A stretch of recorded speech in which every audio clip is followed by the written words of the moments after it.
All right, hello, hello, hello. Oh man, I might be a little bit late. I lost my phone. Okay, I didn't actually lose it. I forgot it in my car. I have now found my phone again. It has been returned to me.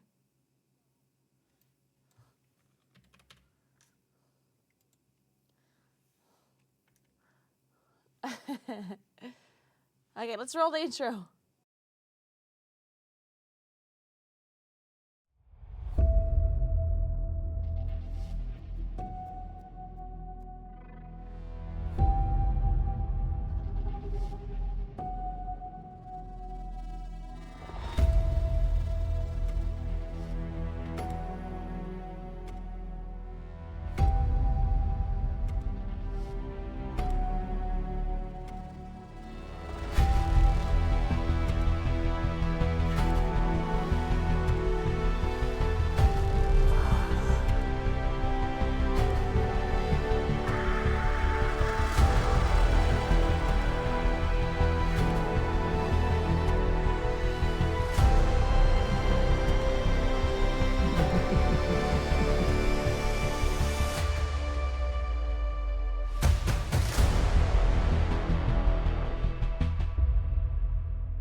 Hi.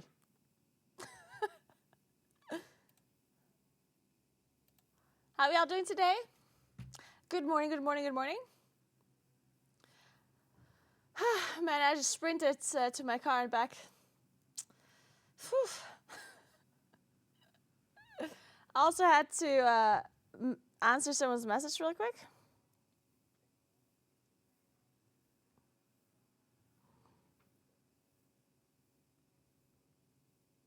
One second.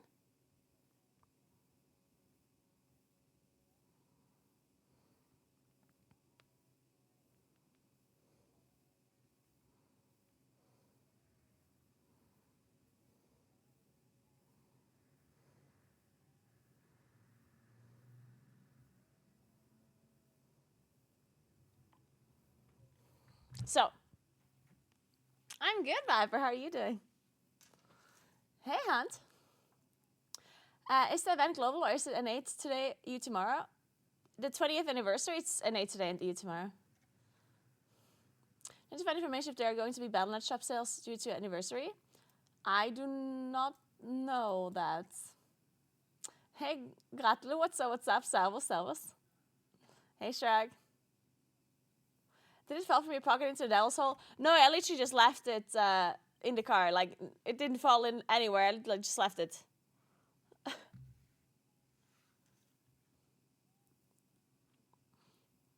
Hey, Dishonored. I found a really cool video of you last night saying how Warriors broke in, so I jumped in the stream today. Welcome in. I'm so glad you found me through shorts.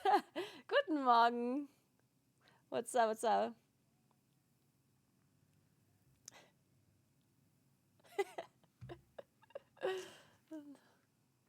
Oh, for a second I thought the camera is dirty, but it's the sun.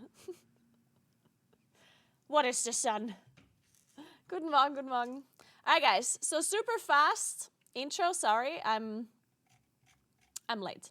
Basically, let me explain this real quick. Let me pause this music. Alright, so I did a show about the Tarisland Season 1 release that happens today. And this show is going to be broadcasted on their main channel. And I'm supposed to watch it.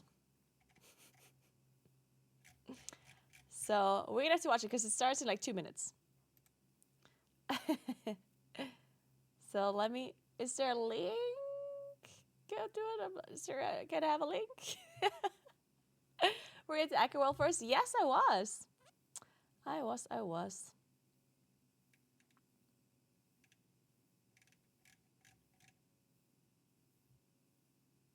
Okay, I'll find it, don't worry.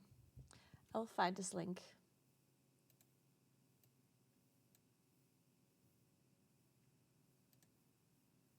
There. Oh, it's a YouTube stream. Okay. It's not live yet. Oh, thank God. We're not late. It says upcoming. 10:30 a.m. Yeah, there we go. But anyway, so sorry, slightly late. Had to do some things. I mean, I would have been in time if I wouldn't have lost my phone. I didn't know where I forgot my phone, so I had to go to the pharmacy and to the shop that I walked into because I had to pick some stuff up.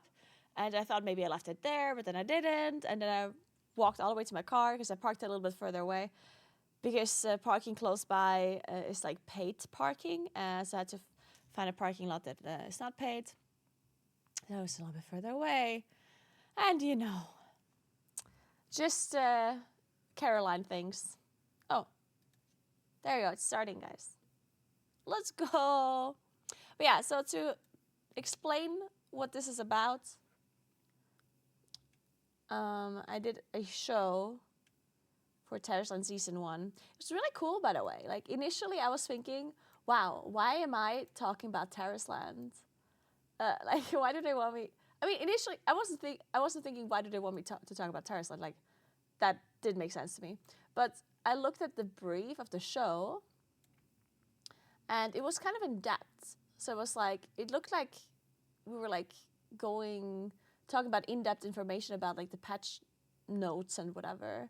And about like almost like theory crafty stuff. So it's like, I didn't play Tarisland enough for me to give any kind of like theory crafting insight or anything. Is this too loud? Hey Satsi, mine. Or is it fun? But anyway, then we had this rehearsal and I met with the other content creators that showed up and they're all really chill. Also, like, Jackie, the host, did such an amazing job. She was insane. She did the most perfect job at hosting the show. And then there's like a content creator called Canon who reviews MMOs. And he was the one that was kind of like conveying all of the things that I was thinking to production. And then production was really like accommodating and really helping us out on how we should like structure the show. And then it ended up being like a lot of fun. I had to stay awake until like 2 a.m. in the morning to do this, but I hope it was worth it. We'll see what the show looks like now. I haven't seen the finished product, but I'm gonna pour my coffee and then we're gonna watch the show. Let's take a look. Oh, there was an intro for an intro. Okay. I just got trolled. But yeah, since we have another intro, I'm gonna give you the schedule for today's stream. So first we watch the show. Not sure how long it's gonna last. Like 20 minutes, 30 minutes, something like that, I would assume. So we're gonna watch the show together. Then, I need to plug in my headset. Then we're gonna play some Tarisland until like 11:30 or so.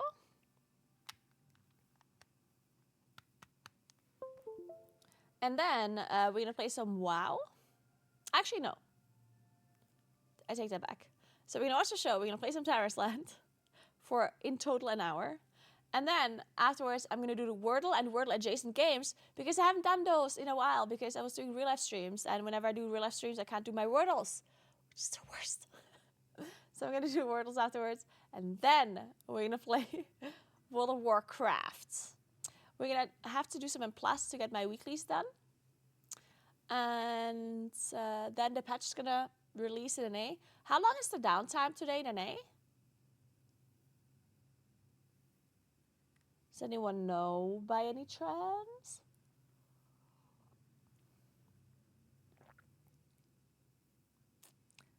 Is it like many hours or just a few hours?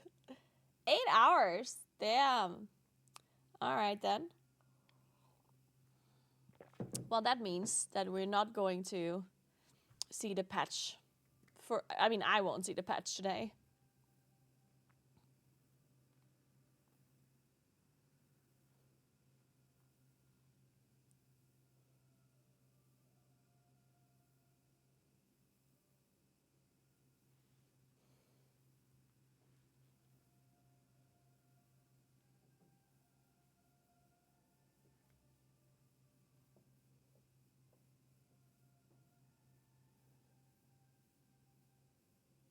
Perfect. Oh, wait. Wait, there's sound, but it's super quiet. Uh-oh, I hope this is not the volume of the video. Do you hear the sound? Or am I imagining this? Honestly, I might be imagining this. How was yesterday's IRL stream? It was a lot of fun. I really liked it. It was... The only thing that was a little bit unfortunate was that I didn't bring proper clothing. Because I didn't realize it's going to be that hot for the time of the year. Like, I was wearing long jeans and like a long like sweater and everything. And then it was actually really warm. But it was really nice. It was really... Like, the fact that we got such a nice autumn day to do an IRL stream still before the winter starts properly, it was so good. I'm so glad that we managed to do that. The chat TTS card was hilarious. Yeah, it was so much fun, actually. Hey, Shazam, good morning. So I wanted to thank you for sharing the Caparade and City Tour over the last few days. The IRL streams are amazing, and I really enjoyed them. Top streamer. Thank you so much, Shazam. I'm so glad that you guys are enjoying the IRL streams, because I'm enjoying them a lot as well. There we go. I'm Jackie Jing, and we're breaking down the Blight Dragon Elegy season. We're going to give you an in-depth preview of season 1, and we got a giveaway, so make sure you stick around. But before we dive in, let's take a look back at last season. Here's a quick recap. Is this loud enough for you guys? The driver refused to follow directions though. U-turn. I know, right? Man, the amount of U-turns that I was supposed to do. Okay.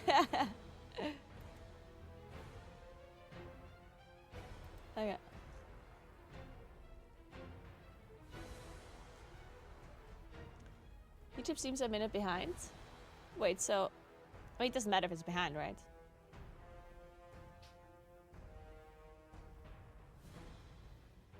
Behind the Twitch stream, you assume, right? Or you're saying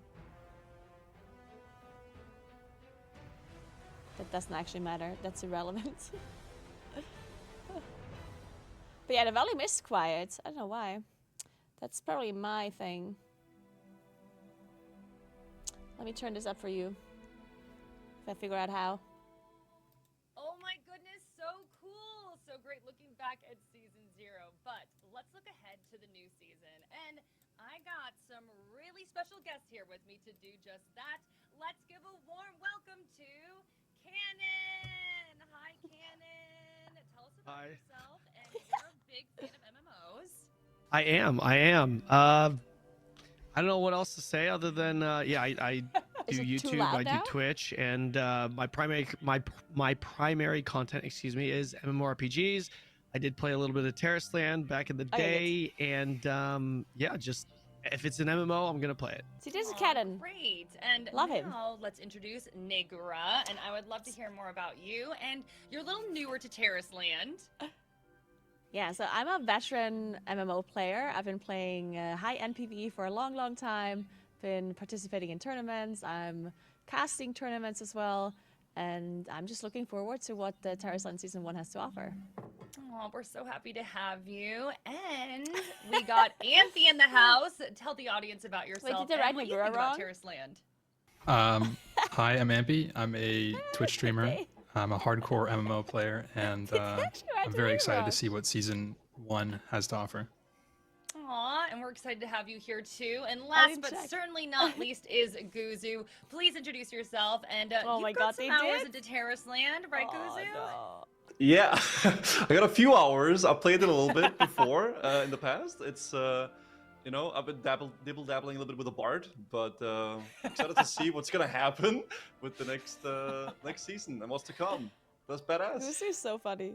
Dabbling with a bard. I'm sorry, I love that sentence. But we're so happy to have you all here, and we have so many awesome reveals to show you all today. So let me break down our schedule. We'll be talking about a new map, new dungeons, a new raid, new features, and who likes free stuff?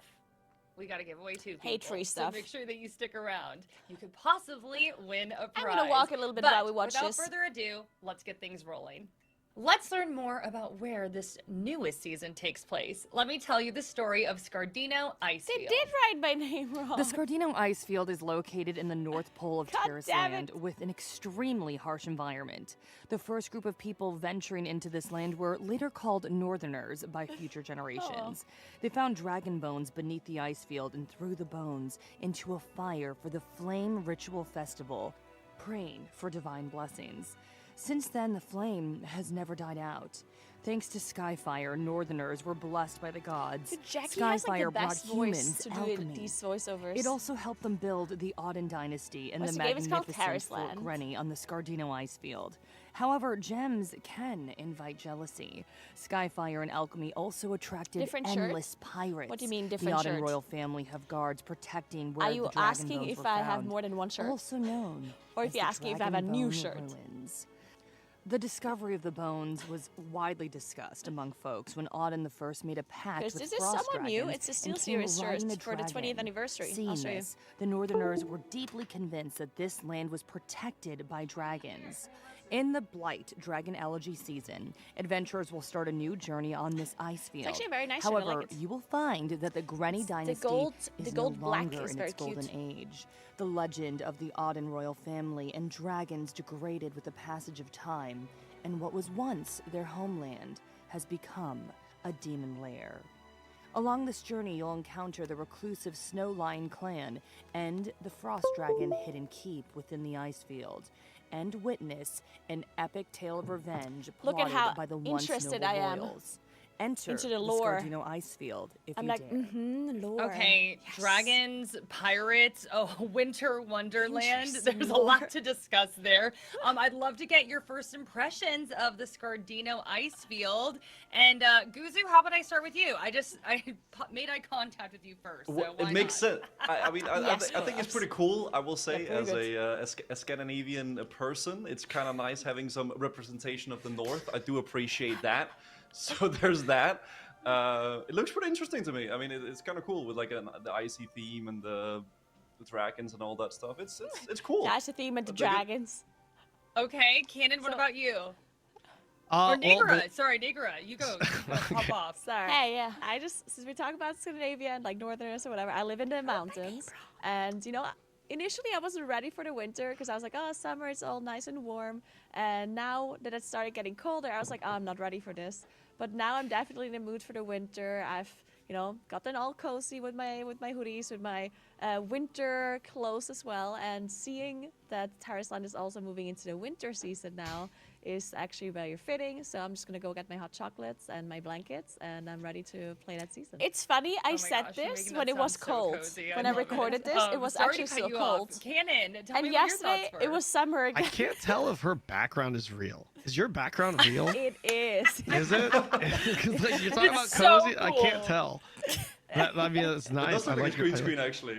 People think this is an the hell is elevator Naguura? in my background. I told it's them not, to by the have way. to This- pronounce my it- name yeah, I like can 4 see it. times, and they People still say it's an pronounce it elevator. wrong. So I was It's like, not an elevator. whatever. You see? Yeah. So the last time I That's a played Tarisland, Naguura. it Yeah, was just like knee. it was just all very like I really actually like the Like, graphics to whatever. Tarisland. I really like the art aesthetic. Sure. But the last time I played, it just everywhere you go is And then you they know, wrote the name water, wrong too. it's grass. The scenes that we just saw here, you know, I feel like it's a little bit of a different take on it, and some of the scenes look really nice with the sunset.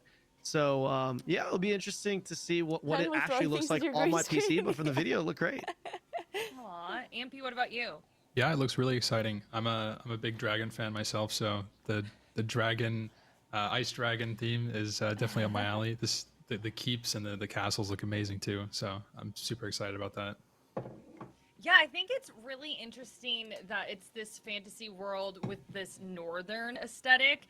Was there anything about the northern aesthetic that kind of stuck out to you, or the wintry Sorry to wonderland? interrupt like, Jackie I right like here, the but abandoned icy fortresses. Recently, but when I anything started like walking, that you were when I like, walked "Ooh, a lot, that looks cool. I started doing this thing where I take my arms and I like yeah, I mean, put them behind my the back like really this. cool thing for me and I was feel like very old when the I do ships, that. the pirate Like ships only area, old people and do then this. Do you do this? all the snow on the ground next to them. You Dude, stand there and just look. I don't know, it just looks really cool. Love it. Okay, so right now we're throwing up some images, giving you a closer look at the zone. So why don't we pivot to that? And I want to chat with you guys a little bit about what you're thinking looking at these zones. Is Like there a first northern impression aesthetic, that you does she mean have? Nordic? There's so many points on this map. Can't you say Are you like, northern? ooh, I'd like to explore that area? Guzu, I'll put you in the hot seat first again. Oh gosh. Okay. I mean, said not- from what I can see, it looks like you're going Is to go northern from not a boat, so it word? looks pretty interesting with the port Aelson in the isn't eastern part of that the area, fine and to like you're say? slowly working your way more and more west, I guess, to like the Sounds big accurate to me. the big baddies, I suppose. And we saw that big shot of the fire. I guess it looks like a citadel I at can the relate. towards the middle of it. So I'm excited to see what that's gonna be like. I guess that looks interesting to me at least. And I like the ports. I think coming by boat and sailing into like the unknown is cool. Ken, anything sticking out to you about the map? You know, Me? what do you think about the new zone? Yeah. Oh, I'm actually like, is this a bard logo here? Sorry if this is off Yeah, topic, it but is. like I am not a bard, so I don't know what production is doing over here. But I mean, if we're playing today, Well, now I'm you not are a healing. bard player. Just saying. I mean, I'm pretty Yeah. sure Guzu in the intro said something about being a Northern is a bard. thing, but everything's So- a Okay, northern I thing. play a What do you bard a say? little bit. I mean, okay? when I Okay. hear northern, I would Dibbly-dabbly assume is very bard. that it's a northern Okay. part of Dabbly the world. All right. Okay, I don't know. What do you want me to That's say? what I played a little bit of bard. That's what I played. Would think of with something honestly, someone's Bard northern. player. Seriously, when it comes to the map, I'll be But, perfectly don't- honest, guy. Like, it's a map. I mean, the video Yeah. before looked pretty nice. You know, It's a map. I'm definitely looking forward to seeing what the new zones look like because, like I said, I really like the art style. But for me, it's one of those things I just got to go in the game and see it for myself. Okay, so you're just ready to dive in and I'm get ready to it. dive in. Absolutely. Yeah. I actually thought that last image was really interesting. Naguura, I kind of wanted to pick your brain a little bit. Are you someone who likes to go to like every edge of the map? Or are you just like heading right towards that giant castle fortress? Hey, like, what do thank you you think so much, looking at 84 this? months. What's up? Yeah, so I'm actually not a person that explores maps at all. Like, I literally just go straight to the dungeons and the raids and the big bad bosses or whatever. And people like usually get really angry about it. Like, you know, when there's a map and I just didn't discover like one tiny portion of it, and I was like, just go there. And I'm like, no, there's nothing there for me to see. I want to raid.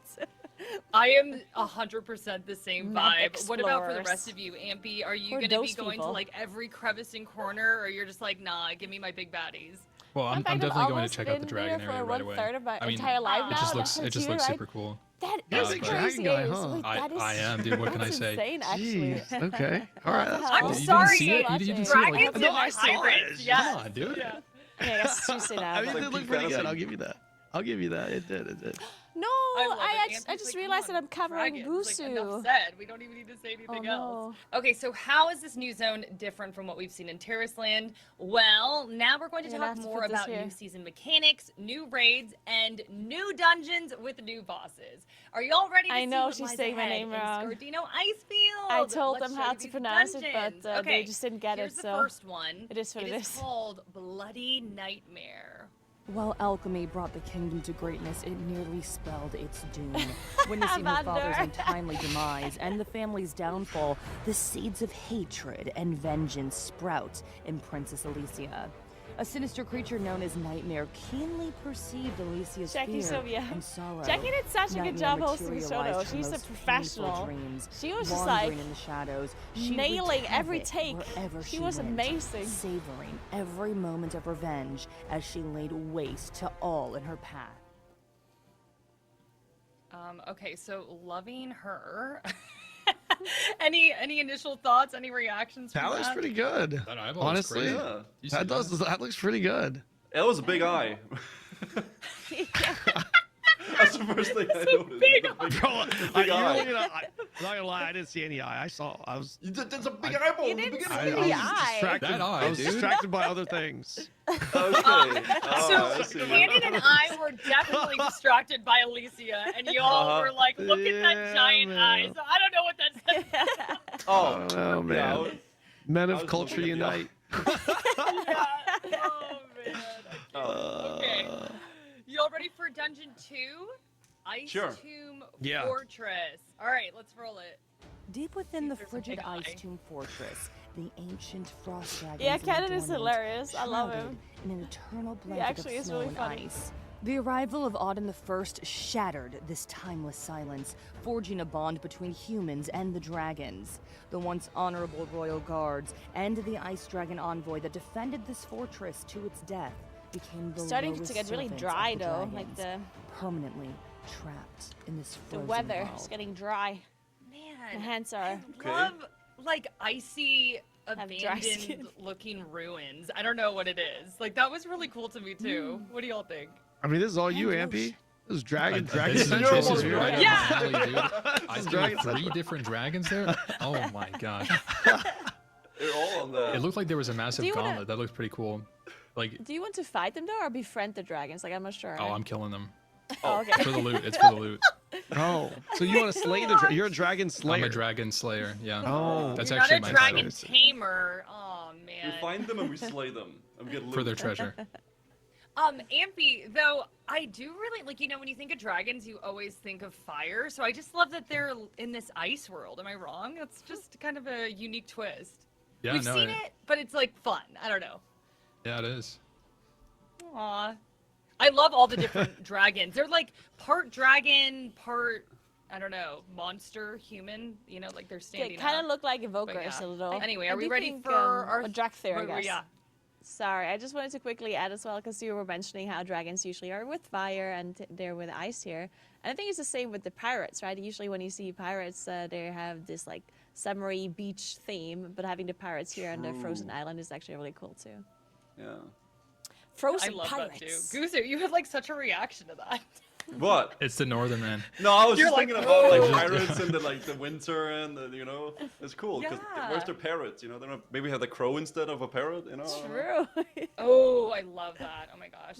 Okay, so Or let's dragons, talk- personal frozen dragons.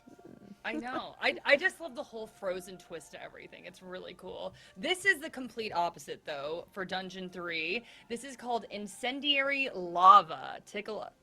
Erebos has long been aware Is this of my favorite Princess dungeon? Alicia's vengeful Oh, no, it thirst wasn't. and promised to purge this sinful I think my favorite land. dungeon is the In first one, exchange, or the one with the princess tree. would lend her body for the Phoenix Paravelli to inhabit until she birthed it in its new form, the Phoenix Flame kinda cute, though. Phoenix. The Flame Phoenix's physical form is invincible in the real world, meaning it could only be destroyed within the realm of consciousness. Without hesitation, How's the weather do you Alicia place today? embraced the Are you seed of getting warmer retribution, weather still? vowing to nurture it until the Phoenix of Vengeance emerged from the Because we had it flames like of all her cold, hatred. and Okay. Last few days, it got really that warm again. Hellfire General was super cool. I absolutely love that guy. And then I love Phoenixes. I Yes, know it that was really- Andy oh, said really? he's a Yes, he's it a was really dragon nice person. here. Any other Phoenix fans? That just me? all right, So see you're you gonna slay the later, phoenix or you're gonna Nation. like befriend it? Well, you can't. No, I'm not a Wait, Phoenix I guy. didn't know I'm not a Phoenix Phoenix were guy. there. You cannot. No, because unalive- you gotta go to sleep and then kill it in your dreams, right? Oh And my whatever, God. Like, overall Yeah, no realm. conscious. Yeah, something conscious. Ambi has a cat. Yeah. And he has long hair. I didn't know. You're right. the There's vibe. something He has, about like, short hair. unaliving phoenixes that makes me a little bit sad. But I don't know. I mean, just aesthetically, just thought it was super cool. What did we think of this world? This is kind of different from like the Frozen vibe we've been seeing. It's cool. It's like you're delving in like beneath the surface, right? Like there lurks something below, I guess, and there's like some evil. I don't know. Like they look very evil. This guy looks bad. He looks like bad. He's got those bad eyes and a big. Yeah. Grin. He's You all know? back in I do like the The character helmet. design. It's not my cup of tea. Character Yeah. design Yeah, is it's good. pretty cool. I do Solid. agree. Like this Yeah, dude I looks really like the cool. character design, huh? See, Like, this can looks we like make it's him right. playable? Like I'd like to play him as a class. Love that. Yeah. What were you saying, Ampy? I was gonna say this looks like it's like the basement of the keep. Like there's some crazy like demon portal down there that you could take this into. Yeah. Yeah, this dungeon looks really fun, and I definitely think the villains are really scary, like in a good way. Like I'm like, ooh, I want to face them. But we're not done yet. We got one more dungeon. The last one is Scarlet Frostwood.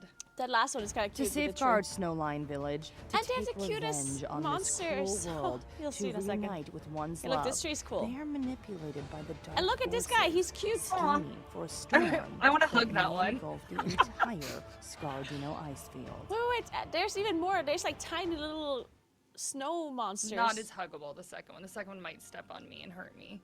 But what do we think of the Scarlet Frostwood? Wait. I don't swear know. there was These like are- more than. Go on. What is small? No, I just like we were coming out of this cave, and Did I I was like, that imagine just looks that? super cool. I'd want to be in that cave. But what were you saying, Guzu? I don't know. I think my brain got paused. Someone else talked. I forgot what I wanted Oh. to say. Someone else could Oh, there speak. they are! Look, I personally really love. Cute they are.